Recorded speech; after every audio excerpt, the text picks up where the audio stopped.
নমস্কার, শোনাচ্ছি সাহিত্যিক মনীন্দ্রলাল বসুর রমলা। আজ উপন্যাসের চতুর্থ পর্ব।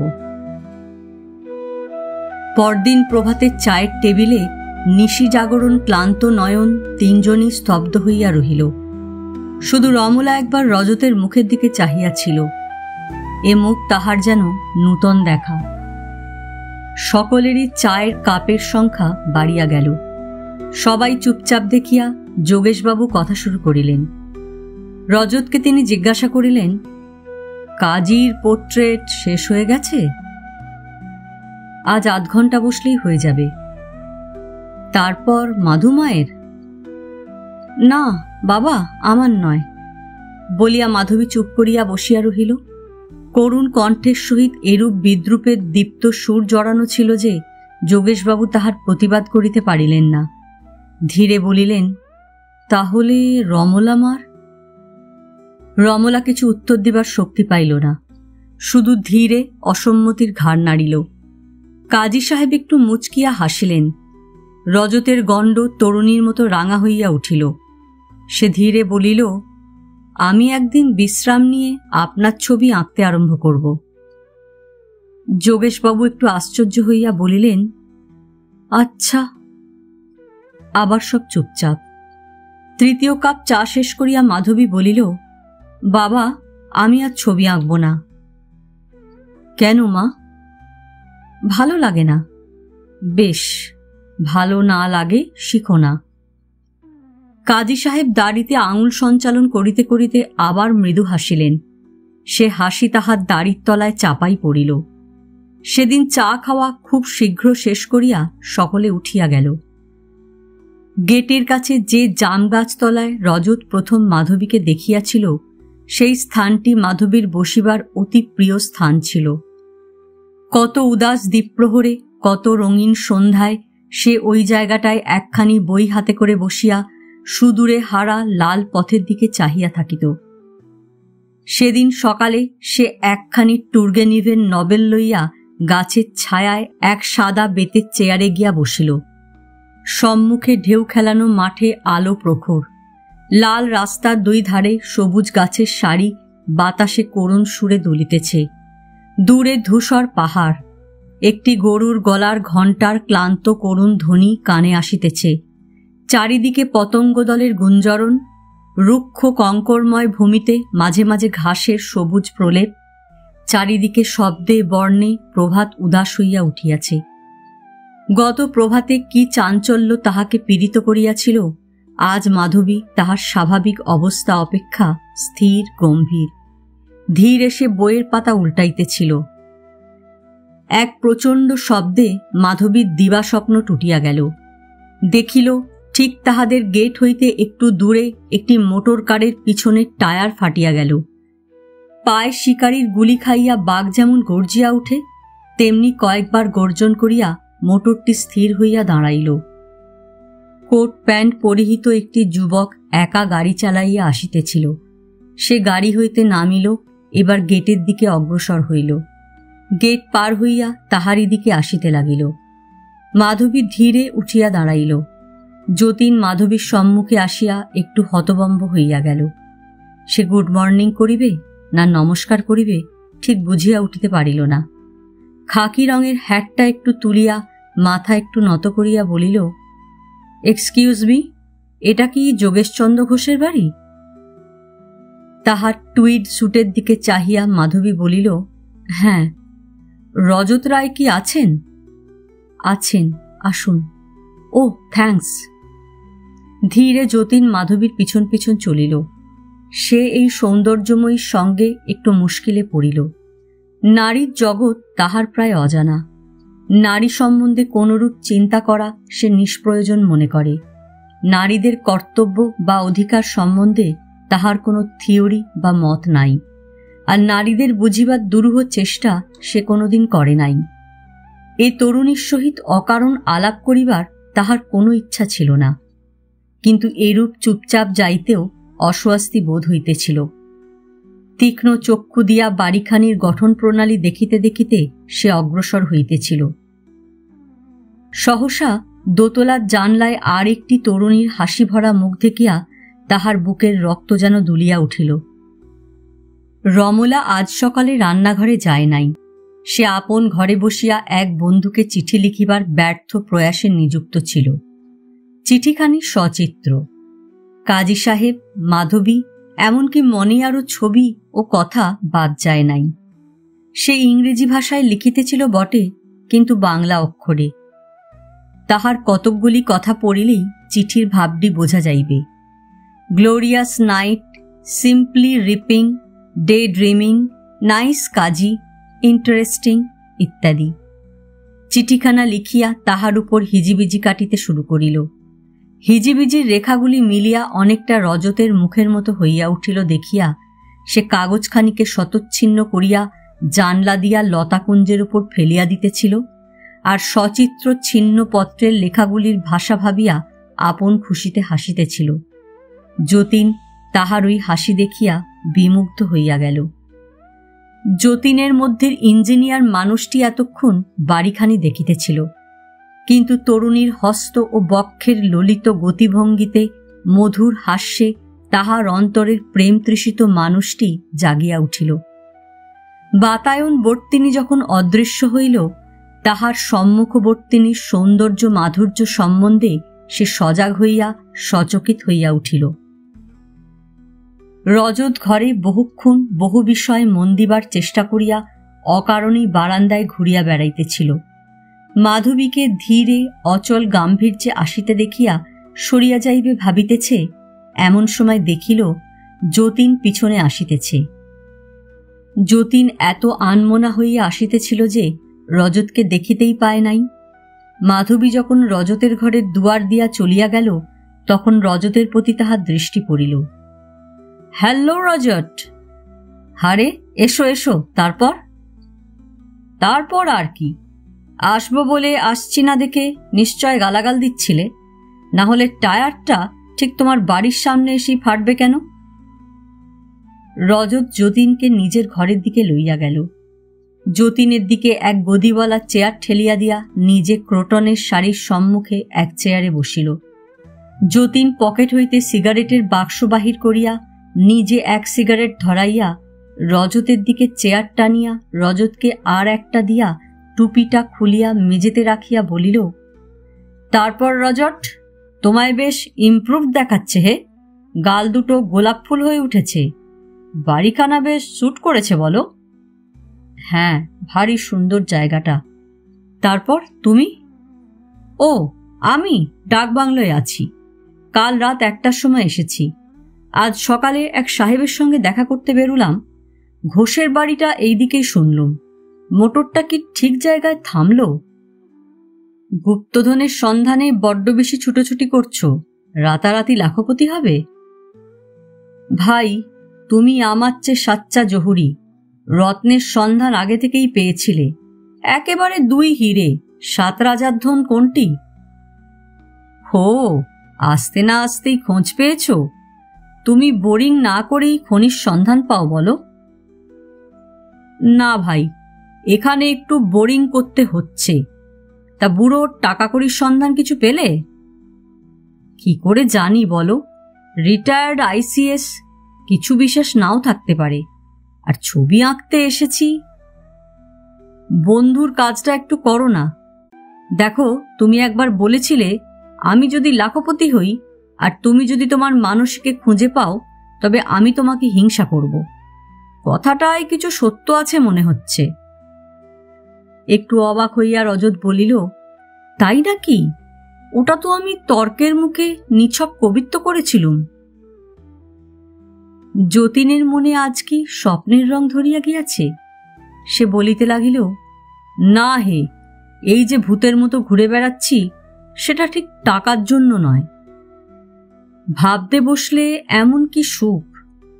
কি জানো, কোন প্রাণের আগুন দেহে জ্বলছে, স্টিম পাওয়ার তৈরি হচ্ছে, তার টানে কোথায় যে চলেছি।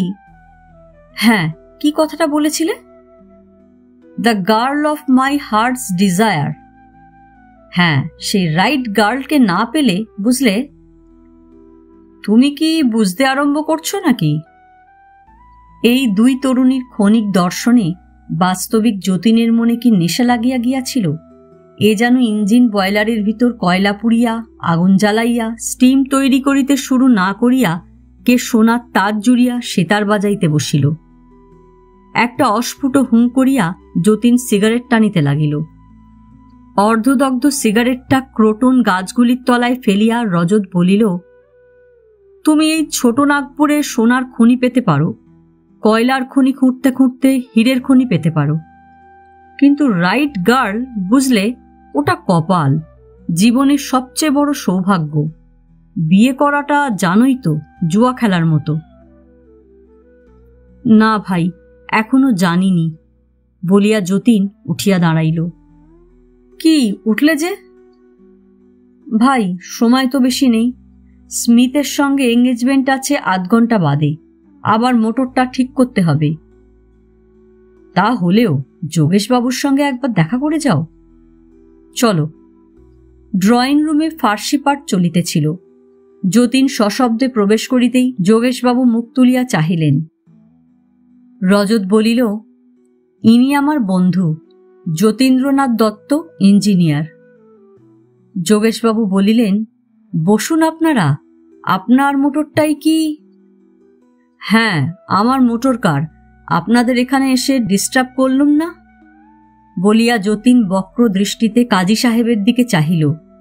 কাজীও এই বাঙালি সাহেবটির দিকে প্রসন্ন নেত্রে চাহিলেন না। না না, একটু কবিতা পাঠ হচ্ছিল, শুনবেন? বলিয়া যোগেশবাবু বাঁধানো দাঁতগুলি বাহির করিয়া হাসিলেন। কাজী সাহেব যোগেশবাবুর কথায় একটু বিরক্ত চঞ্চল হইয়া উঠিলেন। এই লোকটিকে তিনি কবিতা শোনাইতে মোটেই রাজি নন। যতীন বলিল, না না, কবিতা আমি কিছুতেই বুঝতে পারি না। ও রজতই ঠিক বুঝবে, আমরা কাজের লোক। সহসা তাহার মুখের কথা থামিয়া গেল। সম্মুখের দরজা দিয়া মাধবী প্রবেশ করিল। নিমেষের জন্য মাধবীর চোখের কালো তারার ওপর তাহার চোখ গিয়া পড়িল। মূর্তিমতী কবিতা তাহার সম্মুখে দাঁড়াইয়া। মাধবী কোনরূপ চাঞ্চল্য প্রকাশ না করিয়া পিতার চেয়ারের নিকট আসিয়া অতি মৃদুকণ্ঠে বলিল, বাবা, রজতবাবুর বন্ধু কি চা খাবেন? কথাগুলি কিন্তু রজতের কানে পৌঁছিল। অতি সাধারণ কয়েকটি কথা, কিন্তু প্রতি কথা গানের সুরের মতো তাহার কানে বাজিয়া উঠিল। যোগেশবাবু যতীনের মুখের দিকে চাহিলেন, কিন্তু যতীনের মুখে কোনো কথাই জোগাইল না। সে বোধহয় হতবাকি থাকিত।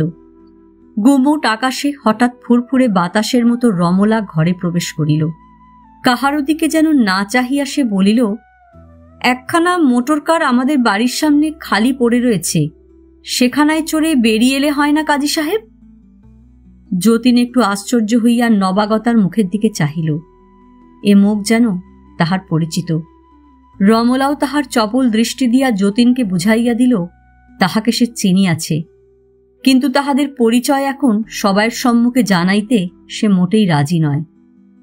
রমলার মনে পড়িল, এই ছেলেটিই তো তাহার দাদার ছেলেবেলার বন্ধু ছিল। কতদিন তাহার দাদা ইহাকে তাহাদের বাড়িতে নিমন্ত্রণ খাওয়াইয়াছে, সে পরিবেশন করিয়াছে। তাহার দাদার বিলাত যাত্রার পর যতীন রমলার কোনো সন্ধান লয় নাই, কাজেই তাহাদের আর দেখা হয় নাই। মৃদু হাসিয়া রমলা আবার বলিল, আচ্ছা, রাস্তায় কুড়ানো আনক্লেম প্রপার্টি আইন অনুসারে কার হয় কাকাবাবু? যে প্রথম পায় তার তো? রজত মৃদু হাসিয়া বলিল, ওটা আনক্লেমড নয়, ওটা সত্ত্বাধিকারী এই সশরীরে আমার বন্ধু। তাই নাকি? আমি ভেবেছিলাম দিব্যি লাভ হলো, বিকেলে বেড়াতে যাওয়া হবে। যতীন বিনীত স্বরে বলিল, তা ওটা আপনারই ডিসপোজালে রইল, আপনি কোথায় বেড়াতে যেতে চান? আপাতত এ দুপুর রোদে কোথাও যেতে চাই না, বলিয়া রমলা পিয়ানোর পাশে একটা ইংরেজি ম্যাগাজিন টানিয়া লইয়া বসিল। এই 5.25 ফুট দীর্ঘ গাট্টাগোট্টা গোলগাল মুখ বাঙালি সাহেবটির প্রতি আর কোনরূপ মনোযোগ দিবার আবশ্যক বোধ করিল না। যোগেশবাবু ধীরে যতীনকে বলিলেন, আপনি কোথায় আছেন? ডাকবাংলোয়। দুপুরে এইখানেই খেয়ে যাবেন, মোটরটা তো অচল হয়ে পড়ে রয়েছে। মাধবী রজতের দিকে ক্ষণিকের জন্য চাহিয়া বলিল, আপনার বন্ধু এখানে খেয়ে যাবেন না? রজত যতীনের দিকে ফিরিয়া বলিল, যতীন, বেলা তো অনেক হয়েছে, আবার মোটর সারাবে, দুপুরে আমাদের এখানেই খেয়ে যাও। রমলা দূর হইতে কৌতুক ভরা চোখে চাহিয়া বলিল, আপনি এখানে খেয়ে গেলে মিস ঘোষ ভারী খুশি হবেন। এইরূপ বলার ভঙ্গিটা মাধবীর মোটেই পছন্দ হইল না। তাহার মুখ রাঙা হইয়া উঠিল। কাজী সাহেব ঠোঁট মুচকাইয়া হাসিয়া বলিলেন, আপনার কি কোনো কাজ আছে? এরূপ অবস্থায় এরূপভাবে অনুরুদ্ধ হইলে কেহ খাইয়া যাইতে অসম্মত হইতে পারে কিনা জানি না। যতীন অসম্মতি জানাইতে পারিল না। সে মাধবীর রাঙা মুখের দিকে নিমেষের জন্য তাকাইয়া বলিল, না, কাজ আর কি, কাইন্ডলি যদি একটা চাকর দেন, মোটরটা ঠিক করে পথ থেকে সরিয়ে রাখি। মাধবী ধীরে বাহির হইয়া গেল। যতীন সম্মুখের দরজার দিকে চাহিয়া রহিল। কিছুক্ষণ পর দুইজন কুলি লইয়া মনিয়া হাজির হইতেই যতীন উঠিয়া চলিয়া গেল। যোগেশবাবু স্নান করিতে বিদায় লইলেন। কাজী সাহেবও উঠিলেন। সকলে চলিয়া গেল।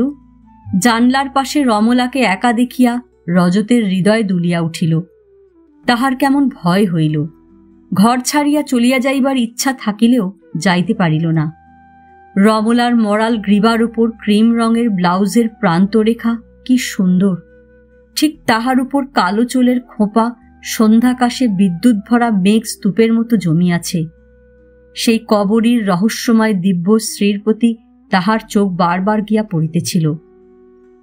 রমলার মনে গত রাত্রের স্বপ্নের রেশ কয়েকখানি চিঠির পাতা ছিঁড়িয়া প্রায় কাটিয়া গিয়াছিল, কিন্তু আবার রজতের নিঃসঙ্গ আবির্ভাবে কি মায়া যেন তাহাকে অভিভূত করিতে লাগিল।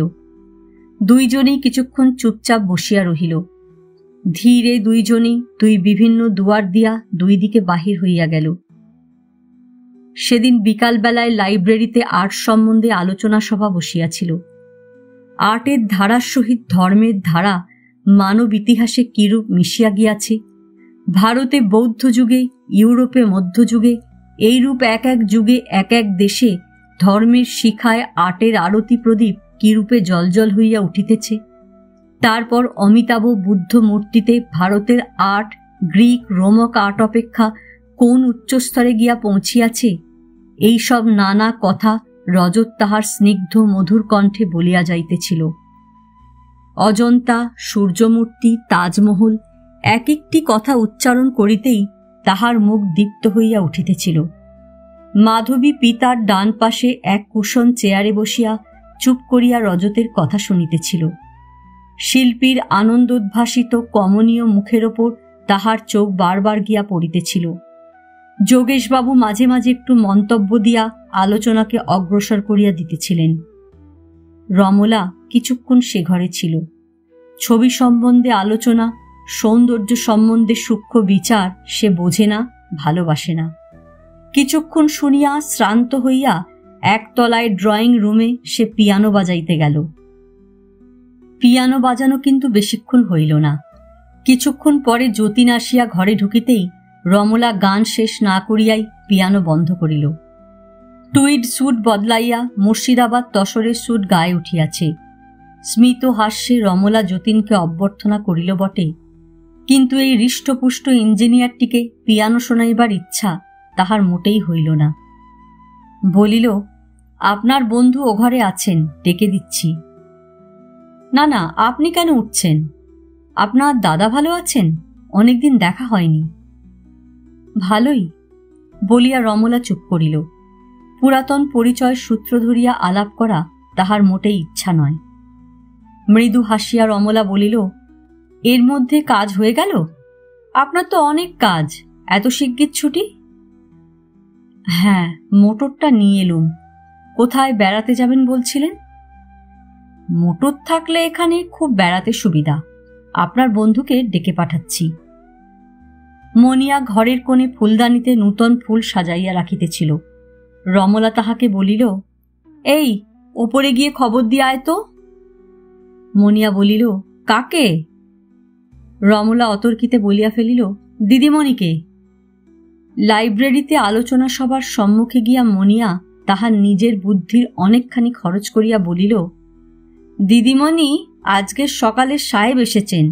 ছোট দিদিমণি আপনাকে বেড়াতে যাবার জন্য ডেকে পাঠালেন। মাধবীর মুখ রাঙা হইয়া উঠিল। সে তীক্ষ্ণ স্বরে বলিল, বলগে, এখন সময় নেই। মনিয়া ভীত হইয়া পলায়ন করিল।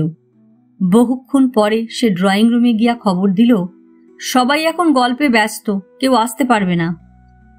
বহুক্ষণ বসিয়াও রজত যখন নিচে আসিল না, তারপর উত্তর শুনিয়া রমলার কেমন রাগ হইল। সে ঝোঁকের মাথায় বলিল, চলুন, আমরাই বেরিয়ে আসি। অতি অনিচ্ছুক হইলেও কাজী সাহেবকে টানিয়া লইয়া রমলা যতীনের সহিত বেড়াইতে বাহির হইয়া গেল। কাজী সাহেব পিছনে বসিলেন, রমলা যতীনের পাশে সামনে বসিল।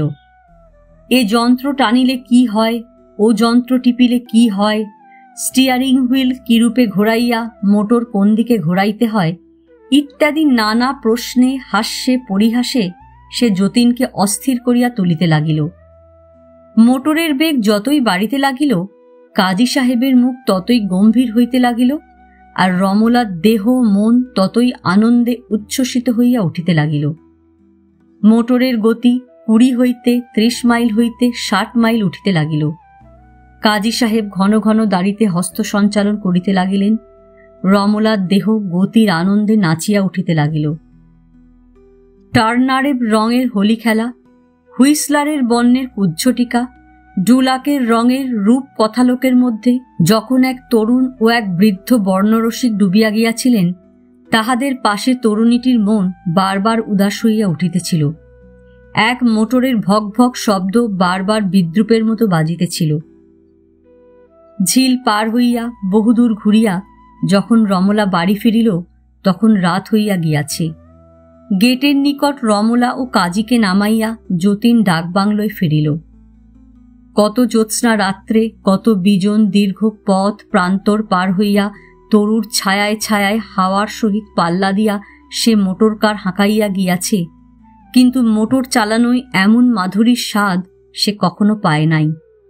এই জ্যোৎস্না বিজড়িত সুখ স্বপ্নকে সে বন্ধুর সহিত দেখা করিয়া ভাঙিতে চাহিল না। ডাকবাংলোয় গিয়া যতীন ইজি চেয়ারটা বারান্দায় বাহির করিয়া জ্যোৎস্না রাত্রির দিকে চাহিয়া বসিয়া রহিল। গভীর রাত্রি পর্যন্ত জাগিয়া কাটাইল।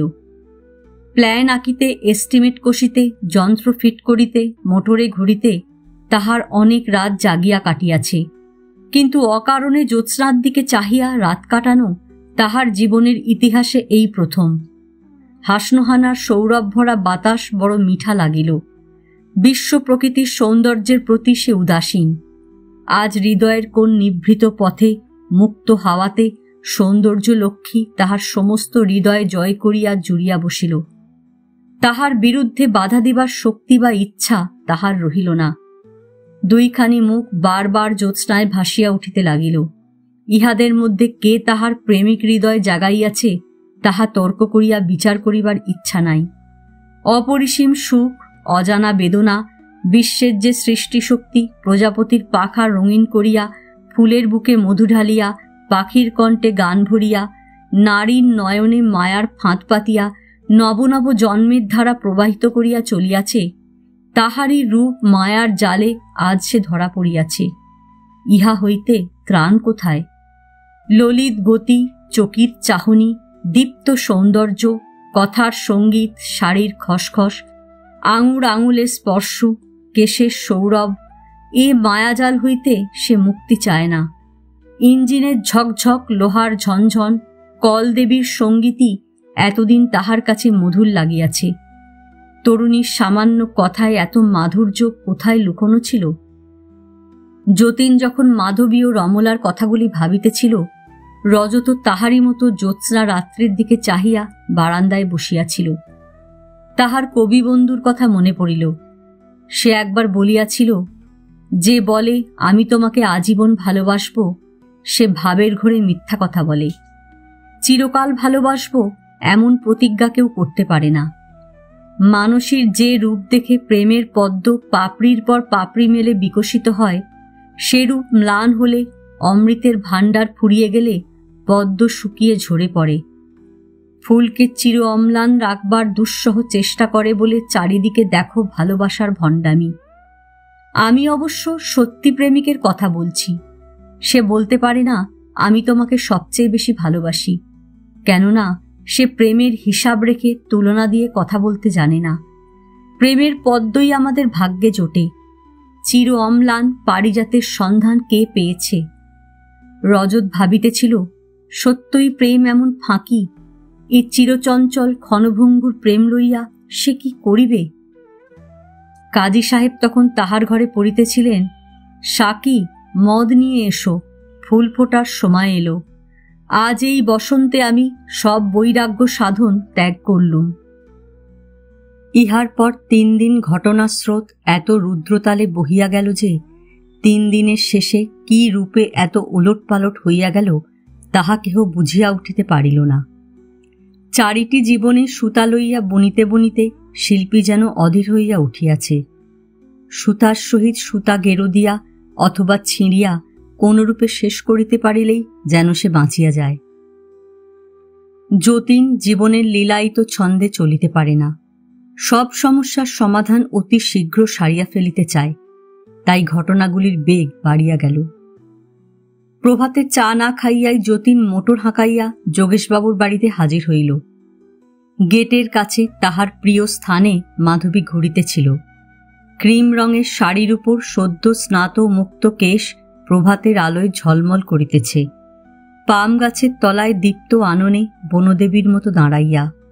সে মধুর মূর্তি দেখিয়া ধীরে যতীন তাহার সম্মুখে মাথা নত করিল।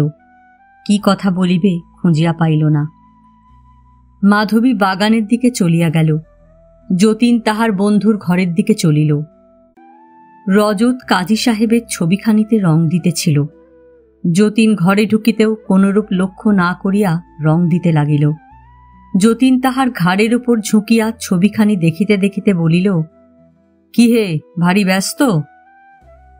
কাঁচের এক চতুষ্কোণ বৃহৎ খণ্ডের ওপর লাল রং ঘষিতে ঘষিতে রজত বলিল, হ্যাঁ ভাই, ব্যস্ত। কিছুক্ষণ রজতের রং দেওয়া দাঁড়াইয়া দেখিয়া তোমাকে আর ডিস্টার্ব করব না বলিয়া যতীন বাহিরে আসিয়া বারান্দায় ঘুরিতে লাগিল। পূর্ব দিকের বারান্দা পার হইয়া ড্রয়িং রুমের সম্মুখে গিয়া পড়িল। ঘরে কাজী সাহেব যোগেশবাবুকে জীবন্নেশার পদ্য পড়িয়া শোনাইতেছিলেন। আজ আমি প্রেমিক লায়লির মতো, মন বাতাসের মতো উদ্দাম স্বাধীন হয়ে ঘুরে বেড়াচ্ছে। আমি মরুভূমিতে মাথা খুঁড়ে মরছি, সরম সম্ভ্রমের শৃঙ্খল আমার পায়। ড্রয়িং রুম পার হইয়া যতীন পশ্চিম দিকের বারান্দায় আসিল। অদূরে ইউক্যালিপটাসের গাছগুলির ফাঁক দিয়া মাধবীর শাড়িটা একটুখানি দেখা যাইতেছে। ঘুরিতে ঘুরিতে দক্ষিণ দিকের বারান্দায় একেবারে রান্নাঘরের সম্মুখে আসিয়া যতীন বড় অপ্রস্তুতে পড়িয়া গেল। মনিয়া রান্নাঘরের দ্বারে দাঁড়াইয়াছিল। সে এক সেলাম করিল। ঘরের ভিতর রমলা রান্নার শব্দের সহিত তাহার কণ্ঠ মিশাইয়া চারিদিক গীতমুখর করিয়া তুলিয়াছিল। সেই কলগানে যতীনের বুক দুলিয়া উঠিল। সে স্তব্ধ হইয়া দ্বারের কাছে দাঁড়াইয়া রমলার জাপানি ফ্যাশনে বাঁধা খোপার দিকে চাহিয়া রহিল। মনিয়া দুষ্টামির হাসি হাসিয়া ডাকিল, দিদিমণি। কি বলিয়া প্যান্টটা উনানের উপর হইতে তুলিয়া ফিরিয়া চাহিয়া রমলা দেখিল যতীন দ্বারে দাঁড়াইয়া। কালো চোখে হাসির বিদ্যুৎ ঠিকরাইয়া রমলা বলিল, এই যে আসুন।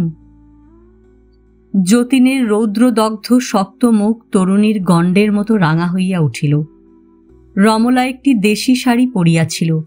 জুঁই ফুলের মতো সাদা কাপড়ের উপর লাল পাড় রক্তের ধারার মতো, দীর্ঘ আঁচল কোমরে জড়ানো। গেরুয়া রঙের ব্লাউজে উনানের আভা আসিয়া জ্বলিতেছে। স্বপ্নভরা মুখ, রহস্যভরা কালো চোখ। সেই তরুণী মূর্তির সম্মুখে যতীন সত্যই হতবাক হইয়া গেল। সোনার চুরির ঝঙ্কার দিয়া রমলা বলিল, বন্ধুর দেখা পেলেন না বুঝি? কিছু খাবেন? একখানা কাটলেট গরম গরম।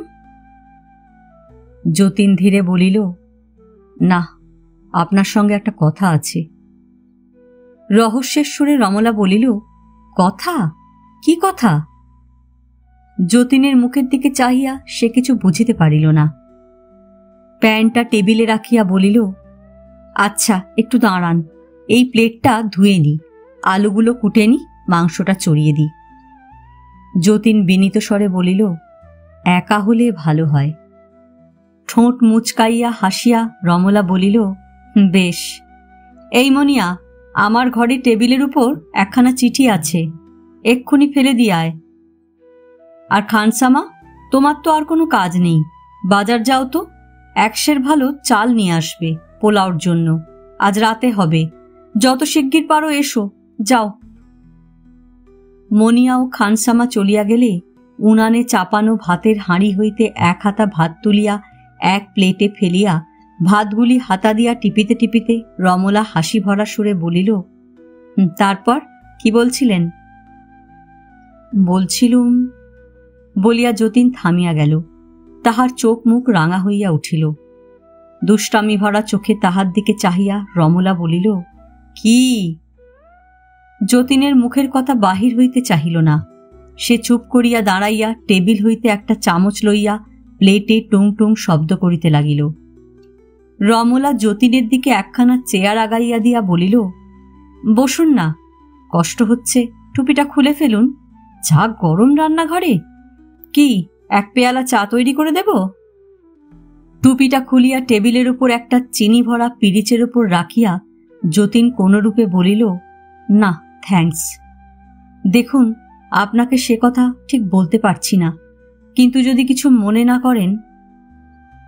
হাঁড়ির মুখে সরা দিয়া রমলা বলিল, বলতে না পারেন লিখে আনলেই পারতেন, মনে আবার করব কি? চামচ ছাড়িয়া ছুরি নাড়িতে নাড়িতে রমলার পায়ের সাটিনের চটি জুতার উপর চোখ রাখিয়া যতীন বলিল, দেখুন, আপনাকে প্রথম দিনেই দেখে মনে হয়েছে। সে আবার থামিয়া গেল। ছুরি ছাড়িয়া প্যান্টের পকেট হইতে রুমাল বাহির করিয়া কপালের ঘাম মুছিতে লাগিল। রমলার রহস্য কৌতুক ভরা মুখে চাহিয়া টেবিলে ঠেসান দিয়া দাঁড়াইয়া বলিল, গরম হচ্ছে, চলুন বাইরে। রুমালটা হাত দিয়া পাকাইতে পাকাইতে যতীন মরিয়া হইয়া বলিল, দেখুন, কাল রজতের সঙ্গে কথা হচ্ছিল, সে বললে তুমি কি খনির সন্ধানে ফিরছ, আমি যদি আমার জীবনের সত্যিকার সঙ্গিনীকে খুঁজে পাই, রাইট গার্ল? বলিয়া রমলা অতি ক্ষীণ মধুর হাসিল। সে হাসি রমলাই হাসিতে পারে। মরিয়া হইয়া যতীন বলিয়া যাইতে লাগিল, সেদিন বিকেলে আপনাকে পেয়ে মনে হয়েছে আমার জীবনের সঙ্গিনীকে খুঁজে পেয়েছি, তোমাকে আমি সত্যি খুবই। রমলার মুখের দিকে চাহিয়া সে থামিয়া গেল। ভাতের জল ফুটিয়া হাঁড়ির গা বাহিয়া উনানের আগুনে পড়িল। সেই জলের ছিটার স্পর্শে জ্বলন্ত অঙ্গারের মতো চোখ কাঁপাইয়া যতীনের উদ্দীপ্ত মুখের দিকে চাহিয়া রমলা গম্ভীর কণ্ঠে বলিল, দেখুন, আপনি। থতমত খাইয়া যতীন বলিল, হ্যাঁ? রমলা গম্ভীর সুরে বলিল, আপনি আমায় 1 দিন মাত্র দেখেছেন, কয়েক ঘন্টা জানেন মাত্র। অতি বিনীত কণ্ঠে যতীন বলিল, কিন্তু 1 দিনেই আমার বোধ হচ্ছে অ্যাট ফার্স্ট সাইট। তীক্ষ্ণ সুরে রমলা বলিল, 2 দিন বাদে সে বোধ নাও হতে পারে। অনুনয় সুরে যতীন বলিল, আমি সত্যি বলছি, আমার মনে হচ্ছে। তিক্ত কণ্ঠে রমলা বলিল, আমার মনে নাও হতে পারে। প্রার্থনার সুরে যতীন বলিল, দেখুন, যদি কোনো দোষ করে থাকি ক্ষমা করবেন। ব্যথিত কণ্ঠে রমলা বলিল, দোষ আর কি, তবে 1 দিনের আলাপেই। যতীন ধীরে বলিল, তাই যথেষ্ট বোধ হয়েছিল। সহজ সুরে রমলা বলিল, তা যথেষ্ট নয়, 1 জীবনের জানাশোনাও যথেষ্ট হয় না। আমি ভেবেছিলুম আপনি বুদ্ধিমান, কাজের লোক। সে মনে মনে হাসিয়া ভাবিল, কিন্তু দেখছি একটা ইডিয়েট। যতীন অনেকটা প্রকৃতিস্থ হইয়া বলিল, তাই যা মনে হয় তাড়াতাড়ি সেরে ফেলি, ফেলে রাখতে পারি না। রমলা হাসি মাখা সুরে বলিল, অতটা তাড়াতাড়ি ভালো নয়। দেখুন, আমার সঙ্গে এমন ফ্লার্ট করাটা আপনার উচিত হচ্ছে না। ব্যথিত হইয়া যতীন রুমালে আর একবার মুখ মুছিয়া ভীত করুণ নেত্রে চাহিয়া বলিল, আমি আপনার বন্ধু হতে চাই, রমলা এতক্ষণে যেন নিজের সহজ অবস্থা ফিরিয়া পাইল। সে আবার কৌতুক ভরা চোখে চাহিয়া বলিল, বেশ, আমার কোনো আপত্তি নেই। হ্যাটটা টেবিল হইতে তুলিয়া লইয়া বিনীত স্বরে যতীন বলিল, ক্ষমা করবেন, কিছু মনে করবেন না।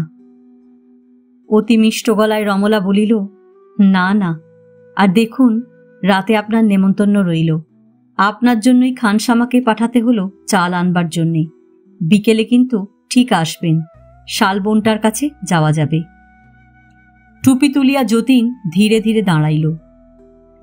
রমলা একটু ব্যথিত কণ্ঠে বলিল, আপনাকে না জেনে ব্যথা দিলুম, ক্ষমা করবেন, আসবেন ঠিক। ধীরে নমস্কার করিয়া যতীন বাহির হইয়া গেল। তাহার চায়না সিল্কের স্যুটটা যখন গাছের আড়ালে ঢাকা পড়িয়া গেল, রমলা টুলটা টানিয়া উনানের আগুনের দিকে অনিমেষ নয়নে চাহিয়া বসিয়া রহিল। মাংস চড়াইল না, আলুও কুটিল না। রান্নাঘর স্তব্ধ, শুধু জলের টকবক শব্দ আর রান্নাঘরের মাথায় শালগাছগুলির মৃদু মর্মর ধ্বনি। রমলা আগুনের দিকে চাহিয়া চুপ করিয়া বসিয়া মাঝে মাঝে পাশের ছাইগুলি চটি দিয়া গোড়াইতে লাগিল। দুপুরে সহসা রমলার মনে হইল, হয়তো এরূপভাবে নিমন্ত্রণ করা ঠিক হয় নাই। রজতকে জানানো দরকার। রজতের ঘরের সম্মুখে আসিয়া দেখিল দরজা বন্ধ। দুইবার মৃদু করাঘাত করিয়াও কোনো সাড়া পাওয়া গেল না। মাধবীকে খানিকক্ষণ জ্বালাতন করিয়া সে পিয়ানো বাজাইতে গেল। সন্ধ্যার সময় রজত যখন দরজা খুলিয়া বাহির হইল, তখনও পিয়ানোর টংটাং শোনা যাইতেছে।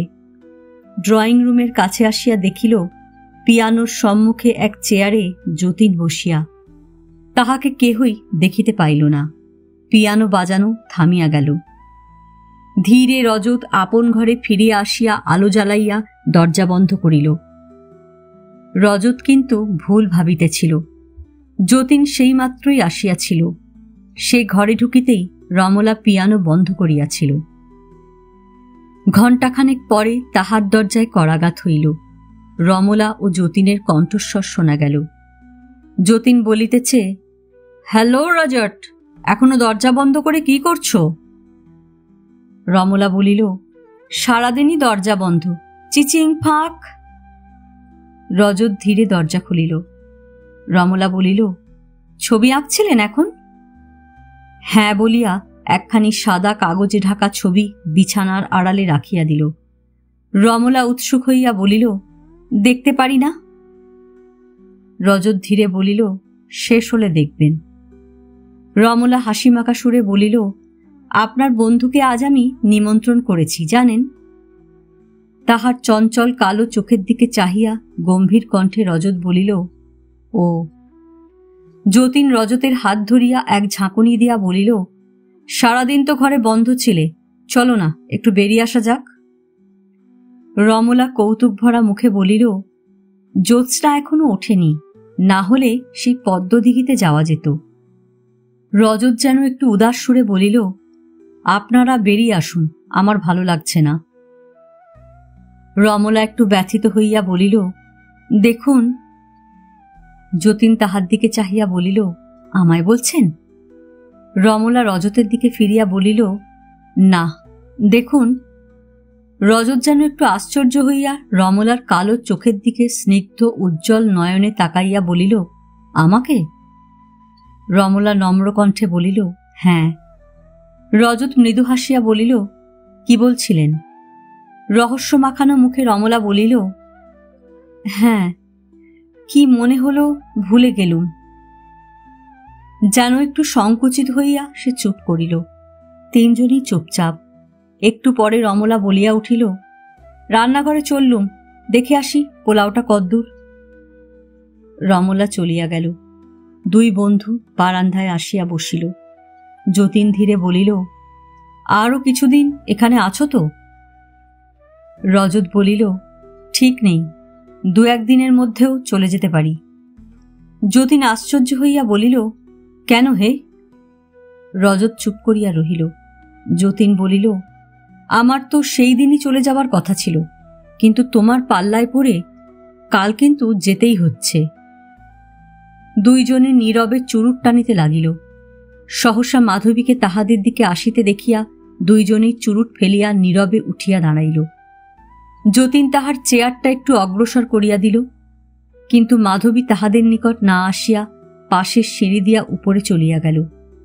দুইজনে একটু বিস্মিত হইয়া আবার চেয়ারে বসিয়া চুরুট ধরাইল।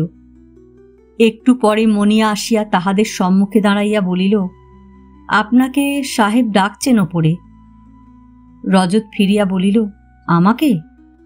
মনিয়া যতীনের দিকে বলিল, না, আপনাকে। রজত বিস্মিত হইল না, ধীরে বলিল, আচ্ছা যতীন, যাও। যতীন চলিয়া গেল। সম্মুখে শালবনের মাথার উপর দিয়া চন্দ্র উঠিতেছে, তাহার দিকে চাহিয়া চুপ করিয়া রজত বসিয়া রহিল।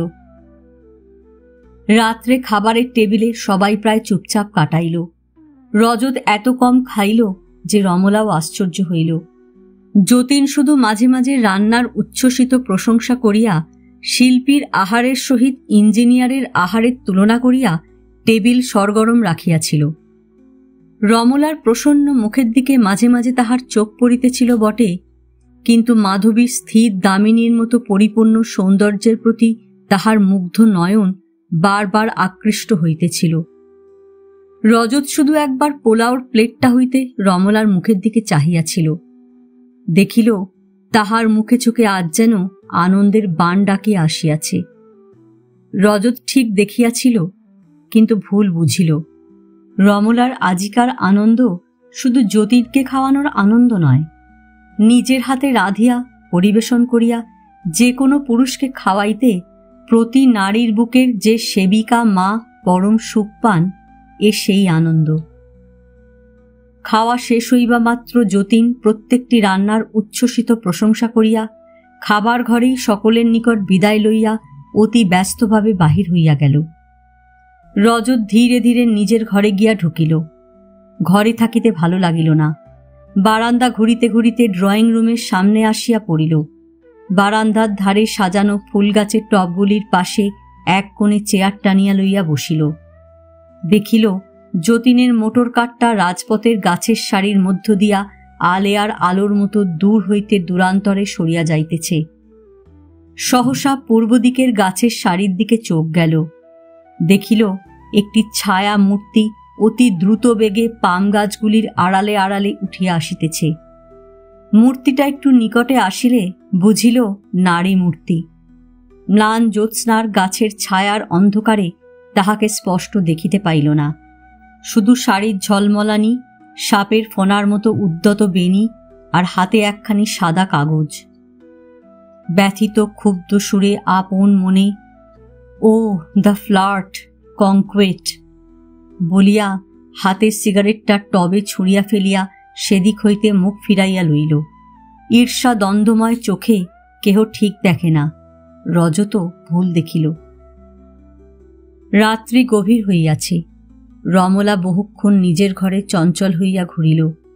চেয়ারে বসিয়া, বিছানায় শুইয়া, আয়নায় মুখ দেখিয়া, জানালায় মুখ বাড়াইয়া, এটা ওটা নাড়িয়া, দু একটা গজলের সুর গাহিয়া কি আনন্দে উল্লসিত হইয়া সে আপন ঘর হইতে বাহির হইল। পাশের ঘরে গিয়া মাধবীর সহিত গল্প করিবার বৃথা চেষ্টা করিয়া নিচে নামিয়া আসিল। ড্রয়িং রুম মহা রহস্যময় অন্ধকারে ভরা, শুধু পিয়ানোর কাজটা জ্যোৎস্নার আলোয় একটু উজ্জ্বল হইয়াছে। সে ধীরে গিয়া পিয়ানো খুলিয়া বাজাইতে বসিল। এ যেন নিশীথ রাতের তারকা ধীরে ধীরে নামিয়া পৃথিবীর অন্ধকারের কানে চুপে চুপে কি কথা বলিতেছে। বড় মধুর, বড় করুণ সে সুর, অনন্তকালের বিরহ বেদনায় ভরা। রজত চেয়ারে সোজা হইয়া বসিল। উঠিয়া যাইতে চাহিলেও পারিল না। তাহার চারিদিকে সুরের স্বপ্নজাল সৃষ্ট হইল। যখন তাহার চমক ভাঙিল, দেখিল কাজী সাহেব তাহার পাশে আসিয়া বসিয়াছেন। সঙ্গীত কখন থামিয়া গিয়াছে, পিয়ানো বাদিনী কখন চলিয়া গিয়াছে, তাহা তাহার খেয়ালই হয় নাই। কাজী সাহেবের শ্মশ্রুমণ্ডিত স্নিগ্ধ মুখের দিকে সে চাহিল। এ লালসার সুধা হলাহলময় নদী পার হইয়া ভোগবতীর শেষে আসিয়া পৌঁছিয়াছে। অতৃপ্ত অবসন্ন এই প্রৌঢ় সুরশিল্পীর পাশে বসিয়া তরুণ চিত্রশিল্পীর নিকট এই ম্লান জ্যোৎস্না রজনী বড় করুণ লাগিল। ব্যর্থ যৌবন, ব্যর্থ সব আশা, জীবনের মর্মস্থলে যেন মায়াবিনীর বাসা। সে ভোলায়, মাতায়, হাসায়, তারপরে কাঁদায়, ধরা কিছুতেই দেয় না। প্রাণ যদি একটুকু কাহারও প্রেম হৃদয় পেয়ালায় ভরিয়া তপ্ত তৃষিত ওষ্ঠে ধরিতে চায়, অমনি পাত্র নিমেষে ভাঙিয়া শতখান হয়। একটি পাখি জ্যোৎস্নায় মাতোয়ারা হইয়া ডাকিতে ডাকিতে উড়িয়া গেল। কিটসের মতো রজতের প্রাণ কোনো চির ব্যর্থতার বেদনায় ভরিয়া উঠিল। ধীরে রজত ডাকিল, কাজী সাহেব। স্নিগ্ধ স্বরে কাজী বলিলেন, কি? আপনার সঙ্গে আবার কবে দেখা হবে জানি না, আপনি সেই গানটা একবার আমায় শোনান। কোনটা? মীরার যে গানটা সেদিন পড়ছিলেন। দ্বিতীয়বার বলিতে হইল না। কাজী তাঁর ভাঙা গলায় তপস্বিনীর ভক্তিপুত সঙ্গীত ধরিলেন। মহানে চাকর রাখো জি, সাবরিয়া মহানে চাকর রাখো জি। চাকর রহুসু बाग लगासु, नित उठी दर्शन पासु। वृंदावन की कुंज गली में तेरी लीला गासु। हरे हरे सब बाग लगाऊ, बीच बीच राखू बारी। सावरिया की दर्शन पाऊं, बाहिर कुसुमी साड़ी। মহানে চাকর রাখো জি। গান শেষ হইলে রজত ধীরে ধীরে বলিল, কাজী সাহেব, আর আপনাকে জাগিয়ে রাখব না, ঘুমোতে যান। কালই আমি বোধহয় চলে যাচ্ছি। কালই? কেন? হ্যাঁ, তাই ঠিক করলুম।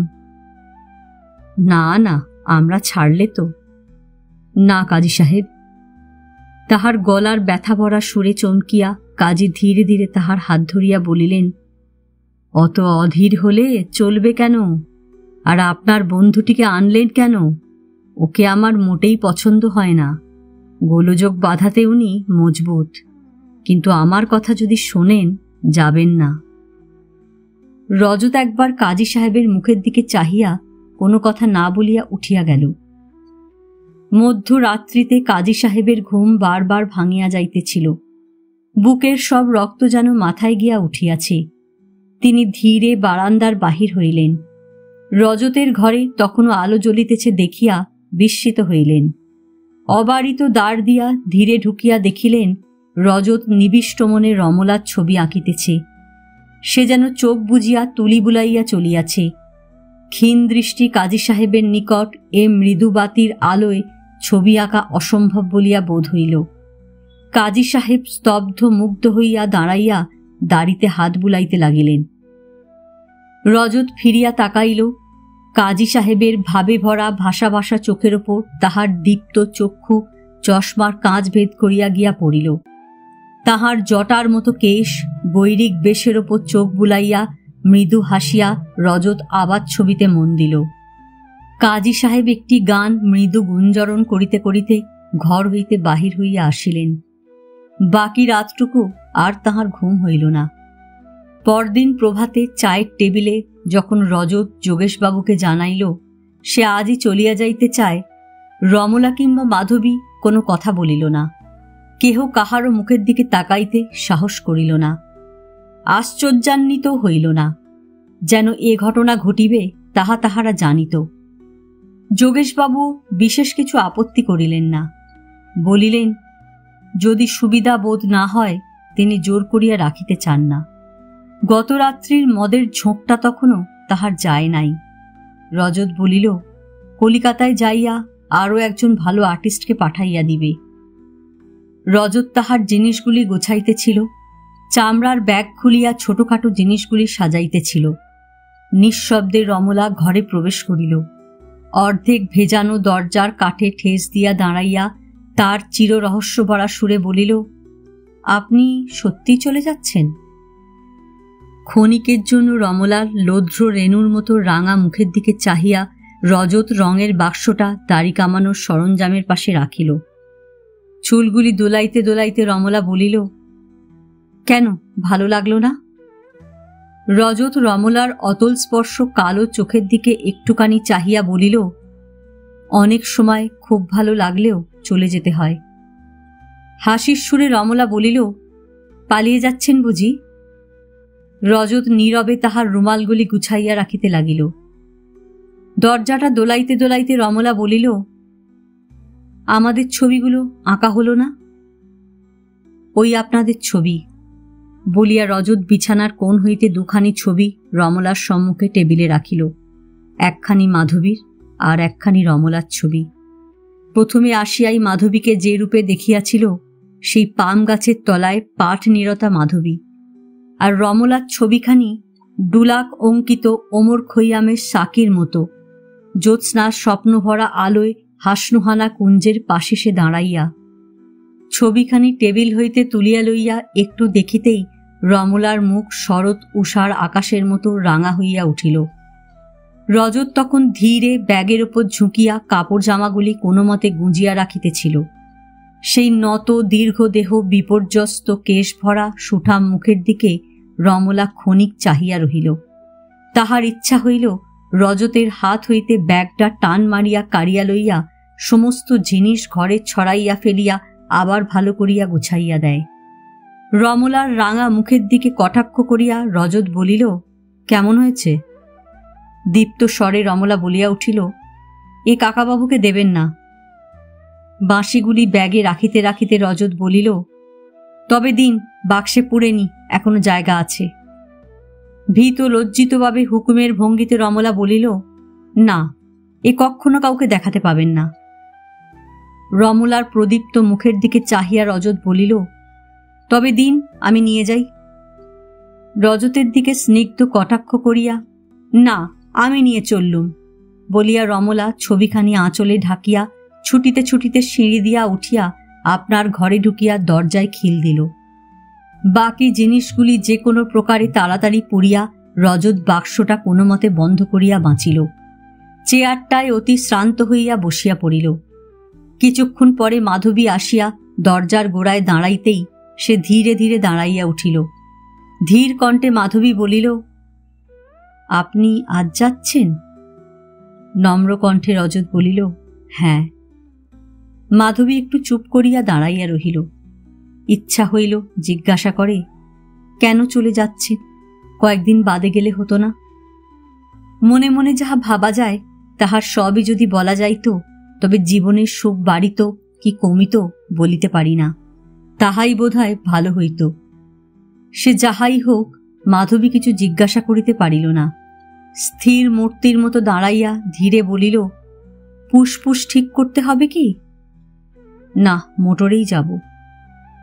আচ্ছা, আমি মনিয়াকে দিয়ে চিঠি লিখে পাঠাচ্ছি। সঙ্গে কি খাবার দেব? কিছু দেবার দরকার নেই। না, রোমু কোথায় গেল? সে কি রোস্ট আর পুডিং করবে বলছিল। আপনার থাকতে অনেক অসুবিধে হলো, ক্ষমা করবেন। স্নিগ্ধ বিনীত কণ্ঠে রজত বলিল, না না, আমারই যদি কোনো দোষ হয়ে থাকে আমায় ক্ষমা করবেন। স্থির হইয়া মাধবী দাঁড়াইয়া রহিল। এই পদ্ম রাগের মতো রাঙা মুখ, নিখুঁত সৌন্দর্য ভরা দেহ, এ যেন কত রাত্রির অশ্রু জমাট হইয়া দীপ্ত শুভ্র হইয়াছে। এ যেন মূর্তিমতী বেদনা। এই শুভ্র সুন্দর কপলে কত ব্যথাময় দুঃখ রাত্রি আঘাত করিয়াছে, কিন্তু কোনো চিহ্ন রাখিয়া যায় নাই। এ যেন কত ব্যথা সহিয়াছে, কত ব্যথা সহিবে।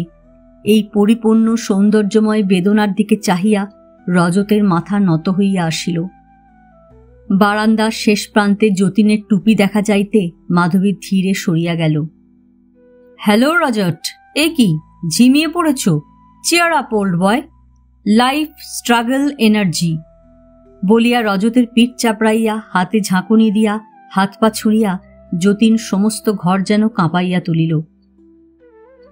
রজত ধীরে হাসিয়া বলিল, আমি তো আর তোমার মতো একটা মেশিন অফ মানি মেকিং নই যে দিন রাত সমান বেগে ঘুরছি আর ঘুরছি।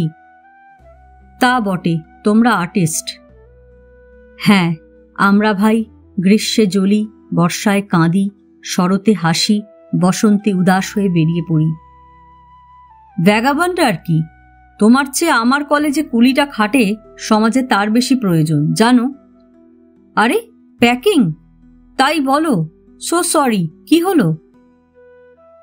এই তো বললে ভ্যাগাবন্ড, এক জায়গায় বেশি দিন সইবে কেন? তা বটে, যেখানে যাবে একটা গোলযোগ বাঁধাবে, নিজে টিকবে না আর কাউকে টিকতে দেবে না। তুমিও কি আজ যাচ্ছ? তা বলতে পারছি না, দ্যাট ডিপেন্ডস বলিয়া যতীন থামিয়া গেল। আচ্ছা তুমি গুছো, স্মিথের কাছে ঘুরে আসছি, চেয়ার আপ বলিয়া রজতকে আর একটা ঝাঁকুনি দিয়া সে চলিয়া গেল। যতীন কিন্তু সত্যই স্মিথ সাহেবের কাছে গেল না। সে গেটের নিকট আসিয়া এক পাম গাছের কাছে দাঁড়াইল। একখানি চিঠি গাছের তলায় তীরাহত পাখির মতো আসিয়া পড়িল। দৃঢ় হস্তে খামখানি তুলিয়া ছিঁড়িয়া পড়িল। আইভরি ফিনিশ কাগজের এক কোণে একটি কথা লেখা।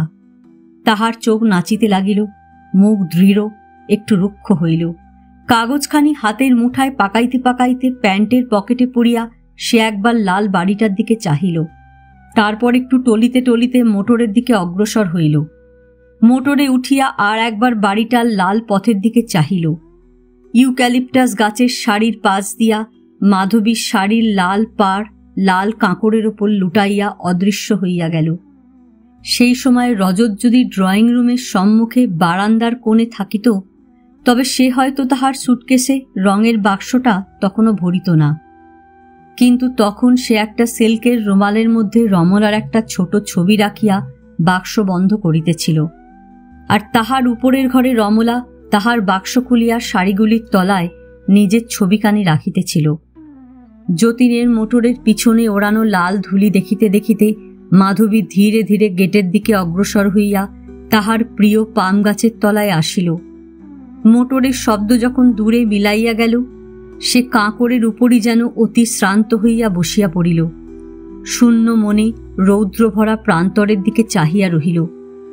আকাশ আলোক অতি উদাস, চারিদিক নিঝুম, যেন রৌদ্রময়ী রাত্রি। কাজী সাহেব তখন যোগেশবাবুকে যে বন্নিশার কবিতা শোনাইতেছেন। প্রিয়া প্রেমকে জিজ্ঞাসা করলুম, প্রেমে তুই কি লাভ করিলি? প্রেম উত্তর দিল, অশ্রু ও রোদন ভিন্ন কিছুই না। আজ এ পর্যন্তই। উপন্যাসের পঞ্চম পর্ব নিয়ে অন্যদিন আসব।